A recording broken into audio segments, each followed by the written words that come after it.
Hi everybody and welcome. Today I have ROBOROCK QRevo Curv vacuum cleaner and I'm going to show you how to make your own vacuuming and mopping sequence. Here we have to click on this button over here, which can be vacuum, mop or any else. And as you can see, the option is customized. We have to click on it and now click edit. Here as you can see we have customized, room cleaning, we have to click OK, and with this button we can set smart. But I will do manual. For example, I will select the area, and here as you can see for our room we can manage vac and mop or vacuum. For example, I want max, water volume high, cleaning count 2 times and route fast.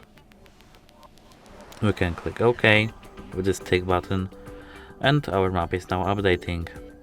We can reset our actions with this button over here, and apart from that we can click smart over here to set automatically smart cleaning to our room.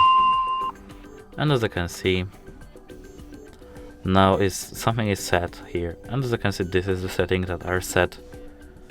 We can take this tick to update our map, and if we go back we can see that now we have customized over here, and now we have custom cleaning to our room. That's it. Hope it helps you. Goodbye.